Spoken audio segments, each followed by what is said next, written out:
তাদেরকে আইনের আওতায় না এনে এদেশের চোর বাটপার খুনি অপরাধী যারা তাদেরকে আইনের আওতায় আনে। আর উলামায়ে কেরামদেরকে দিনের কাজ করার অধিকার দিন। জাতির যুব সমাজ ভালো হয়ে যাবে, মদ্যপ কমে যাবে, জেনাকার কমে যাবে, জুলুমকারী ওয়ালাতিন কমে যাবে, রাতের আধারে অপরাধকারী মানুষের সংখ্যা কমে যাবে। ঠিক কিনা?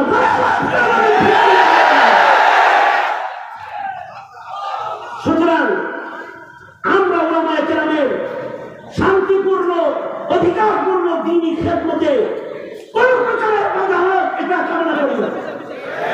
দুঃখ রাখার জায়গা নাই। দ্বীনি শিক্ষা আজ হুমকির মুখে, দ্বীনি শিক্ষা প্রতিষ্ঠানগুলো হুমকির মুখে। দ্বীনি শিক্ষা প্রতিষ্ঠানগুলোর লিস্ট করে দুর্নীতিকারী তালাশ করা হয়। এই দেশে কত চোর কত ডাকাত আছে তাদের লিস্ট কোথায়? সুতরাং এই জাতির খেদমত যারা করবে, জাতিকে যারা দিন শিখাবে, তাদের দিন শিখানোর অধিকার দিয়ে দিন। এই দেশের মাদারিসে কওমিয়াগুলো তারা জাতির সম্পদ তৈরি করে, নায়েবে নবী প্রস্তুত করে। সুতরাং তাদেরকে জঙ্গিবাদী বলবেন না, তাদেরকে রাজনৈতিক তকমা লাগিয়ে তাদেরকে কোনো দলে ফেরানোর চেষ্টাই করবেন না।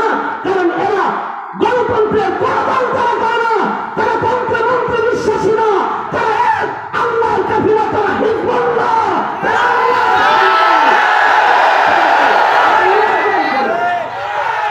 সুতরাং এদেরকে কোনো ধরনের তকমা লাগিয়ে তাদেরকে বিপদে ফেলার চেষ্টা করবেন না।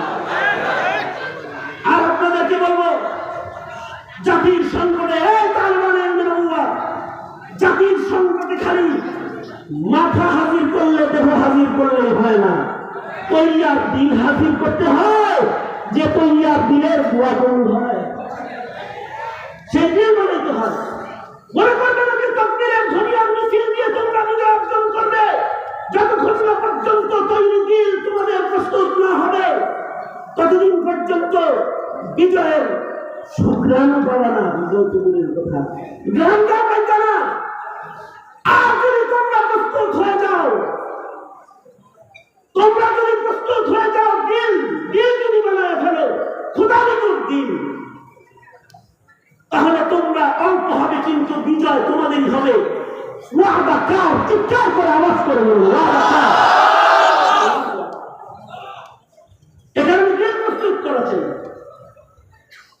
নিজের ইচ্ছাকে বাস্তবায়ন করে দিল প্রস্তুত করা যায় না, নিজের ইচ্ছাকে দমন করে আল্লাহর ইচ্ছা বাস্তবায়নকারী দিল প্রস্তুত দিল।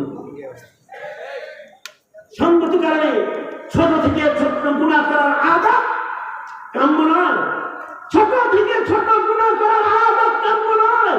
যার হৃদয়ে এই ছোট্ট গুনাহ করার মানসিকতা আছে, তার দিল প্রস্তুত দিল নয়, তার দোয়াও কবুল হয় না, তার দোয়া কবুল হয় না। সুতরাং দিল প্রস্তুত করার মেহনত করবে, নফসানিয়তকে কাবু করবে। আল্লাহর ইচ্ছাকে তোমরা তালেবানে ইলমে নবুওয়াত এই জমিনে জিন্দা করবে। পাশাপাশি শুধু দিলকে তৈয়ার করবে তা না, এই জমিনকে পুত পবিত্র করার জন্য, যুগে যুগে জমিন পুত পবিত্র করার জন্য রক্তের জরুরত পড়েছে, জান বিতরণের জরুরত পড়েছে। এই দেশের ওলামারা যদি যে কোনো পরিস্থিতিতে যদি থাকবে কাদিয়ানীকে কাফের ঘোষণা করতে হবে, যদি থাকবে নাস্তিক আর মুক্তাদের বিচার এই জমিনে কায়েম করতে হবে, যদি থাকবে ধর্মীয় শিক্ষার মূল্যায়ন এই জমিনে করতে হবে, শুধু বের হবে না, কাফন পরিবেশ থাকবে।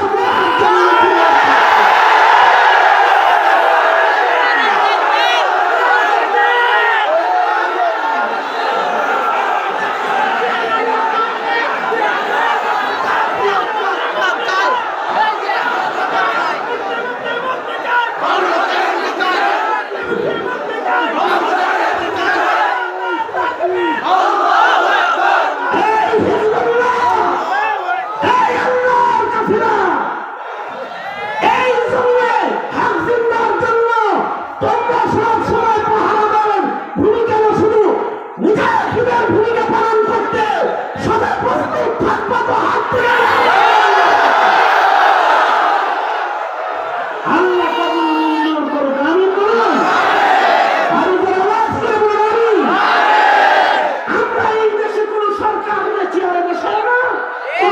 সরকারকে নামায় না, তবে ইসলামের দিকে কেউ চোখ তুলে তাকালে তার রক্ত চক্ষুকে আমরা ভয় করি না।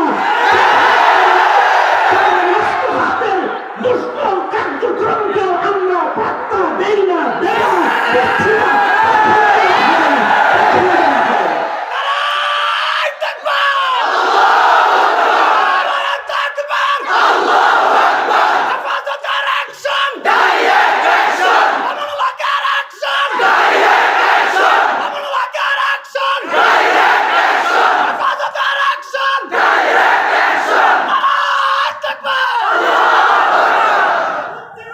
এটা হলো এই মিল্লাতের আল্লাহর সাথে ওয়াদা। মিল্লাতের আলেমদের এই ওয়াদা কার সাথে? আল্লাহর সাথে। জোরে আওয়াজ করে বলুন কার সাথে? আওয়াজ করে বলুন কার সাথে? সুতরাং মাদ্রাসার পাশে থাকবেন তো ইনশাআল্লাহ, আলেমদের সাথে থাকবেন তো ইনশাআল্লাহ। আলেম ওলামা যেখানে, আলেম ওলামা যেখানে,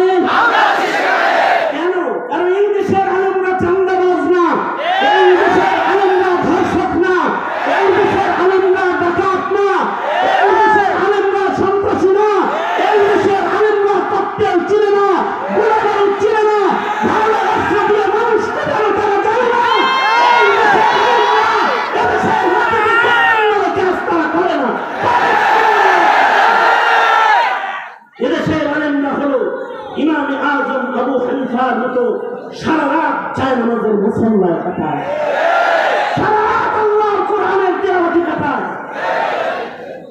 সুতরাং তোমরা সেই বক্ষেতে আগুন আছে তোমাদের, তোমরা অগ্নিগিরি, সে অগ্নিশিখা ভীষণ আত্মবিস্মৃত আছে ধীরে পাষাণ হইয়া পড়িয়া আছো, হায় রে আত্মভোলা, তোমরা জাগিলে সারা দুনিয়ায় উঠিলে প্রবল দোলা।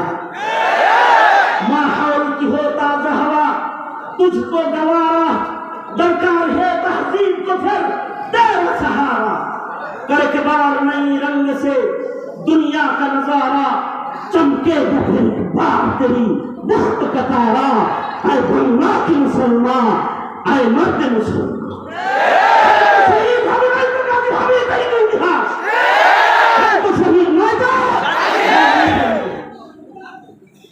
কিন্তু ইসলামকে রক্ষা করতে হবে, দিনকে পাহারা দিতে হবে। দিন পাহারাদারের দুর্বল হলো মাদ্রাসা কওমিয়া। এই কারণে একটি চক্র কওমি মাদ্রাসাকে জঙ্গি প্রজনন কেন্দ্র করে। কওমি মাদ্রাসা জঙ্গি প্রজনন কেন্দ্র নয়, কওমি মাদ্রাসা মানব বানানোর কেন্দ্র। কওমি মাদ্রাসার ত্যাগ থেকে ভালো মানুষ তৈরি হয়। আল্লাহ তাআলা এই কওমি মাদ্রাসার সাথে থাকার তৌফিক দান করেছেন ইনশাআল্লাহ। বলেন হাত তোলেন। আর্থিকভাবে সাথে থাকবেন এই হাজার হাজার জনতা। একটা আমল করবো এখন।